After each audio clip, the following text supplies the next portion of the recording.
another person that needs very little introduction, and that is Walter Hang.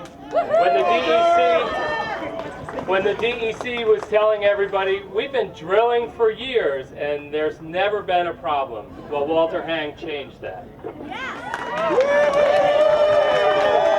Greetings! Thank you all so much for coming. Without all of you, we'd be having a press conference. We're sending an incredibly powerful message today. How many of you people think your communities are worth fighting for? Raise your hands! It doesn't make any difference that horizontal hydrofracking in the Marcellus Shale Formation would cause irreparable pollution problems. It doesn't make any difference that we don't have any capacity to handle the flowback wastewater, which is incredibly polluted. It doesn't make any difference that we've had hundreds of fires, explosions, massive uncontrolled releases of pollution in decades gone by. The state of New York, the Environmental Protection Agency, and the gas companies are gonna do Marcellus Shale horizontal hydrofracking unless we stop them. That's the bottom line.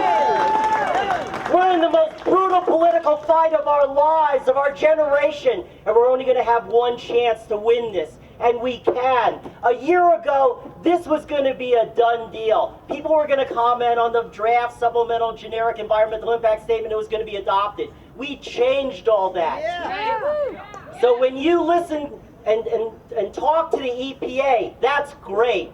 Provide comments, submit comments, think really deeply. But if you think the EPA is going to save us, you're just out of your mind.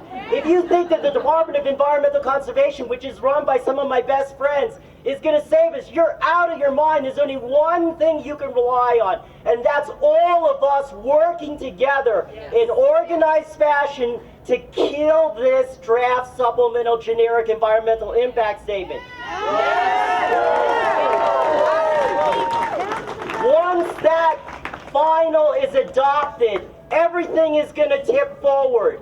If we kill the draft, we can send it back to the drawing board. That'll take like a decade to address all of the shortcomings.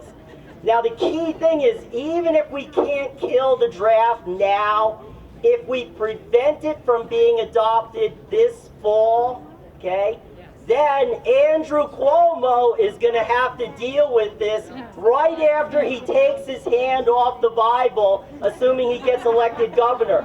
That's a huge advantage. Now, he said that the waters of New York that provide drinking water are sacrosanct. He said he would not allow any drilling that would threaten those major water supplies. Well, that means he proposes to exclude 75% of the Marcellus Shale Formation in New York. Now, is that in the draft supplemental generic environmental impact statement? No! So we have got to hold his feet to the fire. If he shows up in your neighborhood, bird dog him, hammer him, make him explain how he's going to translate this into reality.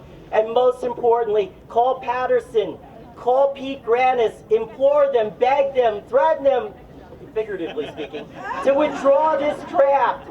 But regarding the EPA, this is our only hope.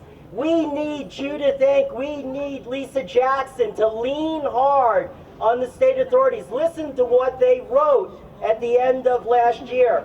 Of particular concern to EPA, this is regarding the draft, are issues involving water supply, water quality, wastewater treatment operations, local and regional air quality, management of naturally occurring radioactive materials disturbed during drilling, cumulative environmental impacts, and the New York City watershed.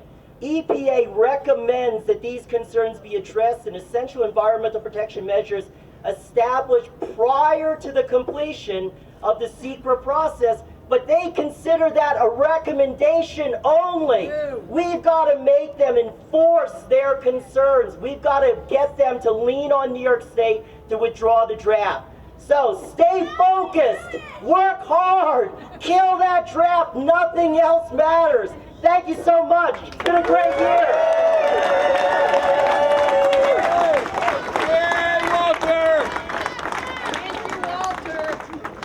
Thank you, Walter.